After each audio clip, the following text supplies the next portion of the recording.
Paano i-mute kapag meron pong tumatawag sa ating messenger and then meron tayong ginagawa or meron pong nangungulit sa ating mga messenger? Paano po ba to guys i-mute para hindi tayo maistorbo kung meron po tayong ginagawa?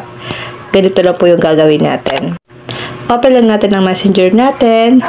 Dito guys, pipiliin lang po natin yung madalas tumawag sa atin or kung meron pong nangungulit sa inyong messenger. Halimbawa guys, ito ilang press lang natin. Ito po yung mga choices na pwede natin pagpilian. So, hindi po natin siya guys ibablock.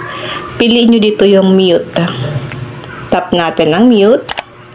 Mute this chat, mute message notifications, mute call notifications, mute message and call notifications. Click lang natin ang mute call notifications. Piliin po natin ang mute call notifications. Ito po ang pipiliin natin. Then, click natin guys ang okay. Mute this chat. Piliin nyo po dito ang until I change it. Then, click natin ang okay. Ayan guys. Mapapansin nyo po na may nakalagay na po na notifications. Then, meron siyang slash. So, once na tumatawag siya guys, mag-mute siya sa ating mga messenger. So, paano naman po ba ito guys ibalik? Or gusto mo nang once na tumatawag siya, manonotify ka na. Halimbawa guys, ito, itap nyo lang po yung na-mute nating ka-chat sa ating mga messenger para ma-unmute siya. Then, click nyo po dito ang unmute.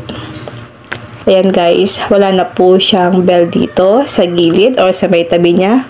Ganun lang po ang gagawin nyo once na meron pong tumatawag sa inyo at na-istorbo kayo sa kung may ginagawa po kayo sa inyong cellphone, pwede nyo po siyang i-mute para hindi po kayo maistorbo. Yun lang guys, sana po may natutunan kayo sa aking video. And now, thank you for watching. God bless you all.